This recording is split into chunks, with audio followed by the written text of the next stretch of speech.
સમાચાર જૂનાગઢથી મળી રહ્યા છે, જ્યાં એક મહંતને ધમકી આપી હોવાનો દાવો થયો છે। જૂનાગઢના મેંદરડાનો બનાવ છે, જ્યાં ખાખી મઢીના મહંતને ધમકી મળી હોવાનો દાવો થયો છે। અહીંયા મહામંડલેશ્વર સુખરામદાસ બાપુને ધમકી ભર્યો ફોન આવ્યો। ફોન કરી સુખરામદાસ બાપુ પાસે ખંડણી મંગાઈ અને જ્ઞાતિ વિશે અભદ્ર ટિપ્પણી કરી હોવાનો પણ આક્ષેપ છે। રૂપિયા ન આપે તો ખોટા કેસમાં ફસાવી દેવાની પણ ધમકી છે। નરેશ વાઘેલા નામના વ્યક્તિએ જ બાપુને ફોન કર્યો હતો। બાપુએ મેંદરડા પોલીસ સ્ટેશનમાં આ બાબતે ફરિયાદ નોંધાવી અને પોલીસે નરેશ વાઘેલા નામના વ્યક્તિની અટકાયત પણ કરી લીધી છે।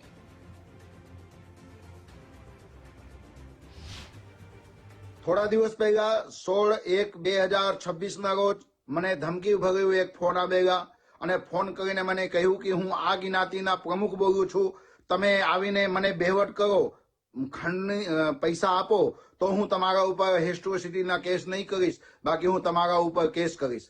હું પૂછ્યો કે શા બાબતમાં તમે મારા ઉપર કેસ કરવા જઈ રહ્યા છો, તો કે તમે તમારા પ્રવચનમાં અમારા જ્ઞાતિ વિષયમાં આવી રીતે બોલી રહ્યા છો। તો હું ક્યારે પણ આવી રીતે વિવાદિત બયાન આપતો નથી, વિવાદિત બાત કામ કરતો નથી। વારંવાર કોઈ ના કોઈ ધર્મગુરુ, કોઈ ના કોઈ કથાકાર, કોઈ ના કોઈ કલાકાર આવી રીતે બ્લેકમેલ થઈ જતા હોય છે, કારણ કે વાદમાં વિવાદમાં ના પડવું હોય એટલે એ લોકો પૈસા આપી દેતા હોય। એટલે હું બધાને વિનંતી કરું છું કે જ્યારે પણ આવા કોઈના ફોન આવે ત્યારે આપણા પોલીસ સ્ટેશનમાં, નજદીકના પોલીસ સ્ટેશનમાં આપણે FIR કરાવવું જોઈએ, તાકી બીજા કોઈ બદનામ ન થાય।